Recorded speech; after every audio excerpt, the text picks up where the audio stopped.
लक्षवेधी क्रमांक 1. अध्यक्ष महोदय. अध्यक्ष महोदय छापल्याप्रमाणे वितरित. अध्यक्ष महोदय,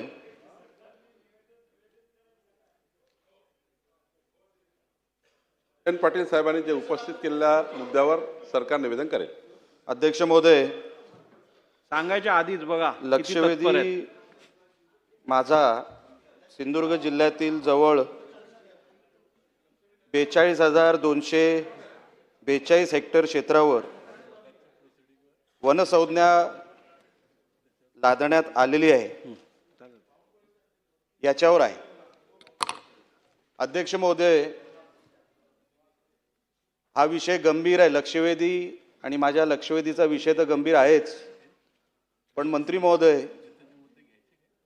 हा जो 42,242 हेक्टरचा जो फिगर आहे, ज्याचं उत्तर मला मिळालेलं आहे, 293 त्याचं बायफर्केशन पेंडिंग पण ह्या उत्तरामध्ये आलेलं आहे.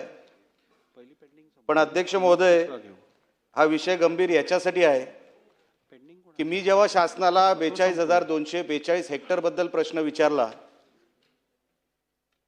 हा 42,000 हेक्टर ही कुठेही अध्यक्ष महोदय नोंद नव्हती.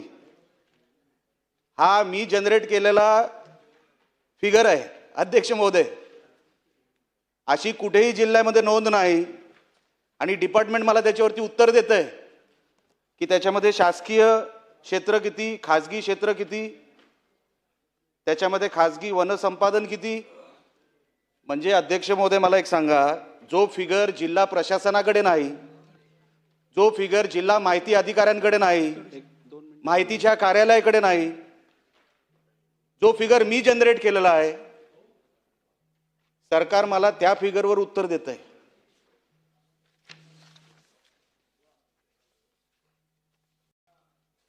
म्हणजे अध्यक्ष महोदय, ह्याच्यावरती मी सप्लिमेंटरी माझी ह्याला दुसरी विचारणार आहे. त्यासाठी आपण मला परवानगी द्यावी. एकदा मला मंत्री महोदयांचं ह्याच्यावरचं उत्तर ऐकून घेऊ दे की नेमकं ह्या फिगरवर जे काय उत्तर जनरेट झालेलं आहे ते कुठल्या आधारावर झालेलं आहे, ज्याचा आधार आम्हाला जिल्ह्यामध्ये भेटला नाही तर सरकारला कुठून भेटला. मला फक्त ह्या उत्तरानंतर माझी एक दुसरी सप्लिमेंटरी ह्याच्याच आधारावर आहे, तेवढी मला विचारण्याची परवानगी द्यावी. अध्यक्ष महोदय, तसा हा संपूर्ण प्रश्न वन विभागाचा आहे, माननीय वनमंत्री सभागृहात आहेत, पण तरी मी लक्षवेधीला उत्तर देण्याचा प्रयत्न करतो आहे. कारण महसूल आणि वन हे दोन्ही संलग्न विभागात आहेत. त्यामुळं खरं तर अध्यक्ष महोदय, सर्वोच्च न्यायालयाचं आपल्याला माहिती आहे की 1995मध्ये जी केस झाली होती गोदावरनम, या केसमध्ये केंद्र सरकार आणि सुप्रीम कोर्टात जी केस चालली, त्यामुळे 12/12/96ला जो निकाल आला, त्या निकालानंतर आपलं जे वनसंवर्धन अधिनियम 1980 आहे, याप्रमाणे ज्या व्याख्या होत्या त्या व्याख्येप्रमाणे जिल्हास्तरीय, तालुकास्तरीय, महाराष्ट्रस्तरीय समित्या तयार झाल्या आणि त्या समित्यामध्ये मग राज्यातलं 1,92,831 हेक्टर जमीन वनसदृश्य या ठिकाणी दाखवली. राज्यामधलं या ठिकाणी सर्वेक्षण झालंच आहे. तेव्हा तालुका समित्या तयार करण्यात आल्या, जिल्हा समित्या तयार केल्या, त्यांनी त्या समितीने आकलन केलं, ज्या ठिकाणी फॉरेस्ट क्षेत्र आहे, वनक्षेत्र आहे, वनसदृश आहे, याची या ठिकाणी संपूर्ण मोजणी केली.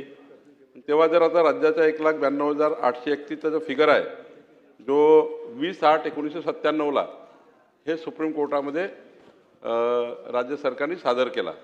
या राज्यामध्ये या गोदावरमच्या केसमध्ये जो काही निकाल, जे काही सूचना आल्या आहेत, त्या सूचनेच्या आधारावर एवढं क्षेत्र हे वनसदृश्य आहे.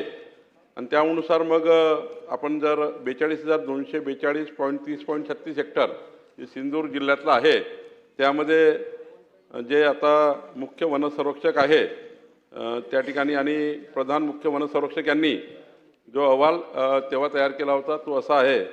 मॅग्रोव आणि खारफुटी हे क्षेत्र 473 हेक्टर दाखवलं होतं. शासकीय क्षेत्र जे आहे ते 1,860 हेक्टर आहे. खाजगी क्षेत्र जे त्या ठिकाणी दाखवलं होतं ते 8,713 हेक्टर दाखवलं होतं. आणि त्यामुळं आणि पुढं महाराष्ट्र खाजगी वनसंपादन अधिनियम 1975चे कलम 22(अ)(99) 11,174 जे आपण प्रायव्हेट फॉरेस्ट डिक्लेअर करतो पण त्यांना शेतकऱ्यांना परत करतो, असं 11,174 आहे. कलम 6 खालील 2118 आहे. असं मिळून एकदा आणि अनिर्णित राहिलेलं 10,300 हेक्टर आहे. असं म्हणून ते 42,242 हेक्टर क्षेत्र हे सुप्रीम कोर्टाला कळवलं होतं आणि त्यामुळं हे क्षेत्र या ठिकाणी 20/8/97ला सुप्रीम कोर्टाला राज्य सरकारने कळवलं. त्यातलं सिंधूरमधलं इतक्या जमिनी राज्य सरकारने तेव्हा सुप्रीम कोर्टामध्ये कळवून यामध्ये वनक्षेत्राची नोंद घेतलेली आहे. मंत्री महोदयांनी ह्याच्यावरती जे उत्तर दिलं, मंत्री महोदयांचं काम अतिशय चांगलं आहे, त्याच्याबद्दल काही दुमत नाही. पण अधिकारी चुकीची ब्रीफिंग देत असल्यामुळे हा विषय अतिशय गंभीर बनलेला आहे. मी माझ्या मूळ प्रश्नामध्येच विचारलं होतं की हा 42,242 जो हेक्टर फिगर आलेला आहे तो मुळात मी जनरेट केलेला आहे, तो सरकारकडे कसा आला, हाच माझा विषय होता. एक विषय तो आहे, त्याच्यावरती उत्तर मला मिळालेलं नाही. विषय दुसरा असा आहे, सुप्रीम कोर्टामध्ये मग आपण जी नोंद पाठवलेली आहे ती कुठल्या आधारावर पाठवलेली आहे? अध्यक्ष महोदय, मंत्री महोदय, अशी जिल्हा प्रशासनाकडे नोंदच नाही आहे, नोंदच नाही आहे. मी प्रांताला विचारलं, मी तहसीलदारांना विचारलं, मी BDOला विचारलं, मी कलेक्टरांना विचारलं, मी माहितीच्या अधिकाऱ्याला विचारलं. सगळ्यांना विचारल्यानंतर मी एक ढागातून हा फिगर काढलाय, ह्याची कुठे नोंद नाही आहे साहेब. मग सरकारने मला जी मॅच करून दिलेली ही जी फिगर आहे ती आली कुठून? एक माझा मूळ प्रश्न तोच होता. दुसरा प्रश्न, मग सुप्रीम कोर्टामध्ये आपण जे प्रेझेंटेशन केलं ते प्रेझेंटेशन कुठल्या आधारावर केलं? आधार नाही आहे साहेब. जिल्ह्यामध्ये तुम्ही आत्ता कलेक्टरना फोन लावा की वन खात्यामध्ये नोंद असलेल्या जमिनी तुमच्याकडे किती आहेत, त्यांच्याकडे फिगरच नाही आहे. अशा परिस्थितीमध्ये काय होतं आहे अध्यक्ष महोदय की जेव्हा आपण, आमचं एक गाव आहे कुडाळ तालुक्यामध्ये, पुळास नावाचं, 14 घरकुलासाठी तिथे पंतप्रधान आवास योजनेमध्ये तिथे ती स्कीम सँक्शन झालेली आहे, परवानगी मिळालेली आहे. आता वन असल्यामुळे 7/12वर त्यांना साहेब 1.5 वर्षापासून वन खात्याच्या खेपा मारायला पडत आहेत, त्यांना परवानगी मिळत नाहीये. ते 1.5 वर्षापासून वन खात्यामध्ये चाललेत की आम्हाला परवानगी द्या. घरकुल हे पंतप्रधान आवास योजनेतून मिळालेलं आहे. अशा परिस्थितीमध्ये वन खातं त्यांना 1.5 वर्ष झालं परवानगी देत नाहीये. मग अशा परिस्थितीमध्ये जेव्हा, आणि मंत्री महोदय जेव्हा ह्याचा सर्वे झाला, जसं तुम्ही म्हणता सर्वे झाला साहेब, सर्वे पण चुकीच्या पद्धतीने झाला, तो सॅटेलाइटच्या आधारावर झाला. आता सॅटेलाइटच्या आधारावर झालेला सर्वे, त्याच्यामध्ये शाळा आल्या, त्याच्यामध्ये मंदिरं आली, त्याच्यामध्ये शेती आली, त्याच्यामध्ये सगळेच आमचे जवळपास 300 गावं आली. आता अध्यक्ष महोदय, एकंदरीत जर आपण क्षेत्रफळ सिंधुदुर्गाचं बघितलं तर 5.5 लाख हेक्टरचं आहे. जर तुम्ही साहेब आमच्या जिल्ह्यावर पडलेली आरक्षणं किती आहेत,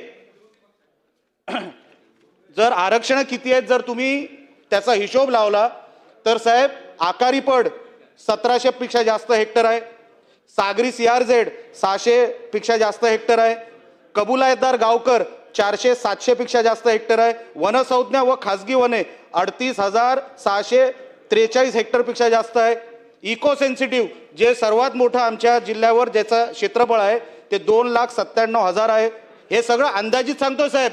अध्यक्ष महोदय, ही माझी फिगर आहे, शासनाची नाही. त्याच्यामध्ये खारपुटी क्षेत्र 473 हेक्टरची आहे साहेब. हे सगळं जर आपण मोजलं तर हे 2.25 लाख हेक्टरपर्यंत होतं. सरकारच्या नोंदीप्रमाणे नाही, ह्याला विचार त्याला विचार, ह्या अधिकाऱ्याला पकड त्या अधिकाऱ्याला पकड, त्याच्यातून ही फिगर जनरेट झालेली आहे. म्हणजे क्षेत्रफळ किती? 5.5 लाख हेक्टर. आणि आमची रिझर्वेशनमध्ये चाललंय किती? त्याच्यामध्ये सर्वात जास्त वन खात्याकडे आहे. वन खातं काय उत्तरच द्यायला तयार नाही आम्हाला त्याच्यावरती.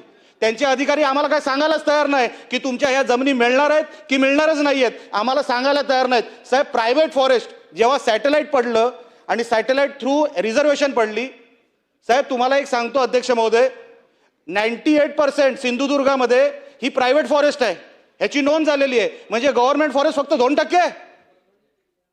वन खात्याने कधीतरी याच्यावरती उत्तर द्यावं. 2% गव्हर्नमेंट फॉरेस्ट म्हणजे आम्ही मागतोय कुठल्या जमिनी? आमच्या शेतकऱ्यांच्या जमिनी मागतोय आम्ही. प्रायव्हेट फॉरेस्टचा अर्थ काय होतो अध्यक्ष महोदय की जेव्हा प्रायव्हेट शेती करणारे जे शेतकरी होते त्यांच्यावरती रिझर्वेशन जेव्हा टाकण्यात आलं त्याला प्रायव्हेट फॉरेस्टमधून त्याची गणना झाली. त्याची गणना झाली. आणि म्हणून 98% आमच्याकडे प्रायव्हेट फॉरेस्ट आहेत का? वन खात्याने एकदा जाहीर करून टाकावं. माझा प्रश्न लक्षवेधीप्रमाणे असा आहे की तुम्ही ह्याच्यावरती रिसर्वे करून आमच्या ह्या प्रायव्हेट जमिनी, आमच्या शेतकऱ्यांना, आमच्या कबुलतदार, आमच्या गावकऱ्यांना, आमच्या आकारीपड शेतकऱ्यांना, जिथे जिथे आमच्या जमिनी वन खात्याकडे गेलेल्या आहेत, रिसर्वे, टाइम बाउंड रिसर्वे, नुसतं आम्ही रिसर्वे करणार ह्याच्यावरती आम्हाला विश्वास नाही. टाइम बाउंड रिसर्वे करणार का? आमच्या ह्या सगळ्या जमिनी तुम्ही रिलीज करून देणार का? परत शेतकऱ्यांना देणार का? हा आमचा स्पेसिफिक प्रश्न आहे. अध्यक्ष महोदय, खरं तर माननीय निलेश राणेजी, हे जे फिगर्स आहे ना, हे फिगर्स काही ठीक आहे, तुम्ही वेगळा सर्वे केला असेल त्याबद्दल माझं दुमत नाही आहे. पण ऑलरेडी हे सुप्रीम कोर्टाला माझ्याकडे ॲफिडेविट आहे सुप्रीम कोर्टातलं, जे ॲफिडेविट तेव्हा दिलं होतं. मी पूर्ण होऊ द्या, मी पूर्ण होऊ द्या. त्याच्यामध्ये ही गोष्ट खरी आहे की त्यांच्या मतदारसंघ जिल्हा हा संपूर्ण आरक्षणामध्ये भरकटलेला आहे. म्हणजे खरंच त्या जिल्ह्याने आता खूप अडचणीत आलेला जिल्हा आहे. 5,20,700 हेक्टरपैकी हे खरं आहे की 2/3 आरक्षण वेगवेगळे आहे, म्हणजे वेगवेगळं राखीव झालं आहे. त्यामुळे बाकी जे आकारी पळ वगैरे वगैरे जे काही राज्य शासनाच्या अधिकारात जे विषय आहेत त्याबद्दलचं वेगळं सर्वेक्षण वेगळा काही विचार हा शासन करू शकेल. पण सुप्रीम कोर्टामध्ये जे आपण क्षेत्र ऑलरेडी आयडेंटिफाय करून तेव्हा, आज नाही हे तेव्हा केलेलं आहे, तुम्हाला माहिती आहे 1997 गोदावरमच्या केसमध्ये. तर मला असं वाटतं की याच्यामध्ये एक मधात एक याचा डेव्हलपमेंट झाला आहे. मधल्या काळामध्ये या गोदावरम केसनंतर एक सुप्रीम कोर्टामध्ये एक 2008ला एक पुन्हा प्रतिज्ञापत्र सरकारने केलं की पुन्हा एक रिसर्वे केला.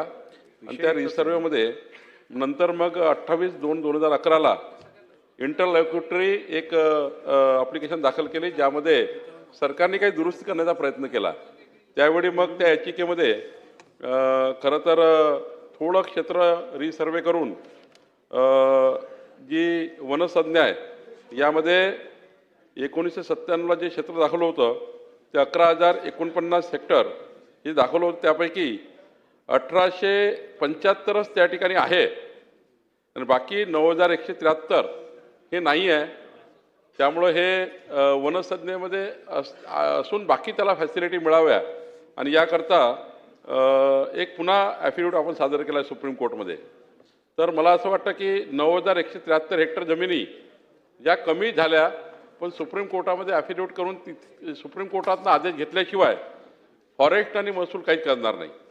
जे सुप्रीम कोर्टाने आधी आपण दाखवलं होतं ते कमी करून घ्यायचं असेल तर सुप्रीम कोर्टामध्ये आता विचार आम्ही केला आहे की महसूल खातं, जसं झुडपी जंगलच्या केसमध्ये महसूल खातं हे सुमोठं सुप्रीम कोर्टमध्ये गेलं, आता आम्ही विचार करतो आहे, फॉरेस्ट मिनिस्टरशी मी आज बोलणार आहे.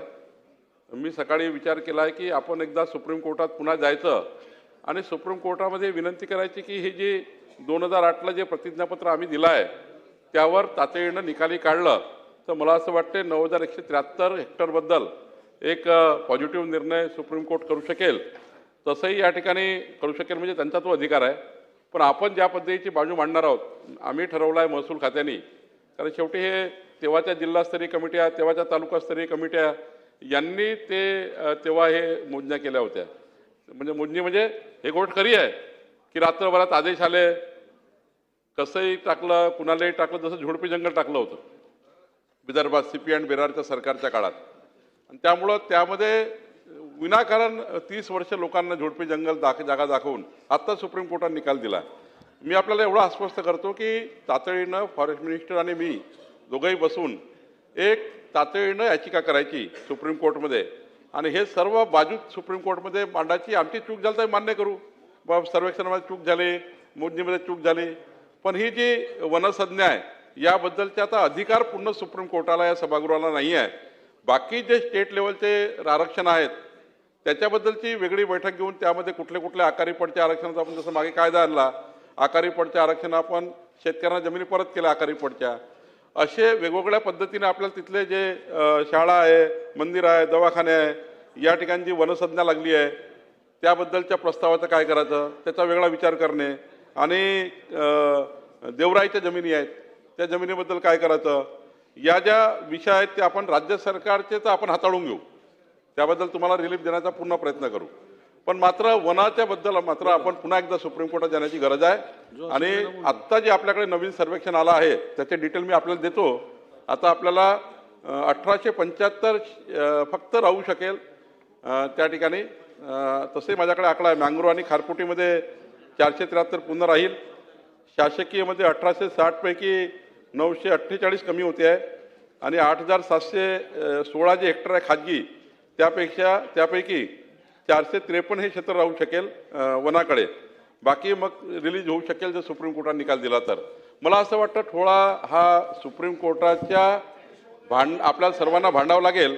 तर मला असं वाटतं की तातडीनं स्पेशल काउन्सिल नेमून म्हणजे विशेष सरकारी अधिवक्त्याची नेमणूक करून आणि उच्चस्तरीय सरकारी अधिवक्त्याची नेमणूक करून सुप्रीम कोर्टमध्ये आपण सरकार जाईल.